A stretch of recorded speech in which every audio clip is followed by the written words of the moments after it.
nomination, etc. Donc vous voyez les questions, on ne publie pas assez, on doit faciliter la publication des universitaires, ça leur permet non seulement d'avancer dans leur carrière, ça permet d'avoir un ranking meilleur au niveau international, et ça permet justement de produire de la science, tout simplement. Il y a une commission qui est dédiée à ça. Et enfin, la commission 8 qui est très intéressante, sciences politiques et société, où on va discuter des interactions entre l'université et son milieu. L'écosystème de l'université, ce n'est pas seulement l'université. Il y a les secteurs privés, il y a les ONG, il y a le gouvernement, il y a le secteur informel. L'université doit ressembler à la société qui l'a sécrétée. Notre université vit plus ou moins en vase clos. Et nous allons essayer d'introduire un certain nombre de réformes pour que notre université nous ressemble. Voilà, mesdames et messieurs, ça a été long, mais j'ai voulu être exhaustif pour que tout le monde comprenne les enjeux.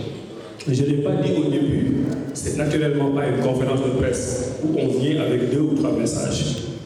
L'objectif, c'est que vous, de la presse, vous compreniez ce qui se passe dans les universités. L'objectif, ce n'est pas de faire la une de demain. Si vous faites la une de demain à l'université, c'est tant mieux. Mais ce n'est pas le but immédiat. Le but immédiat, c'est que dans 3 mois, quand on va parler d'un sujet qui concerne l'université, vous vous dites, mais là, on en a parlé.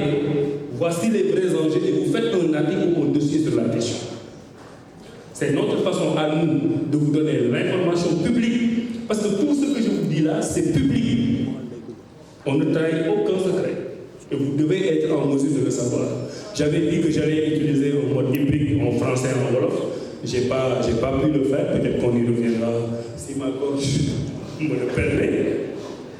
Mais le but, c'est que tout le monde comprenne. Et je suis sûr que vous, si vous comprenez, vous allez jouer le rôle de médiateur social. C'est la conception qu'on a du journaliste. Vous êtes le médiateur social. Et vous êtes des partenaires. Et nous ne pouvons pas avancer dans ce travail sans vous. Moi, quand je travaillais à Genève à l'époque à l'OMC, des questions très techniques de commerce international, le Brésil, qui est considéré comme un pays en développement, avait réussi quelque chose d'exceptionnel. C'est-à-dire que quand le Brésil, par exemple, portait plainte contre les États-Unis, c'est des questions techniques d'abord, personne n'en parle, personne ne sait de quoi il s'agit. Mais le gouvernement brésilien avait réussi à former ses journalistes pour qu'à chaque fois qu'il y avait une plainte à l'Organisation mondiale du commerce déposée par le Brésil contre le Brésil, c'était suivi de façon populaire dans les médias, comme on fait avec le football. Au point que quand le résultat sort, si c'est le Brésil qui gagne, c'est des 7 de liesse. Alors ce sont des questions techniques. Mais ce que le gouvernement brésilien avait réussi, c'est de communiquer de façon très simple, très terre à terre, en portugais facile, pour ne pas dire en français facile, pour que le citoyen lambda puisse comprendre. L'université ne doit pas continuer à se recroqueviller sur elle-même. L'université appartient à la société qui l'a sécrétée. L'université est financée par l'État du Sénégal. Ceux qui y sont pour la majeure partie des Sénégalais. Étudiants, partent comme enseignants-chercheurs. Nous voulons que cette université nous ressemble. C'est pour ça que j'ai tenu à vous donner toutes ces informations. Excusez encore pour la voix. Quand un Diouf n'a pas encore mangé, ça se voit tout de suite. Et ça va trahir. Donc je reste à votre disposition en vous souhaitant bon appétit.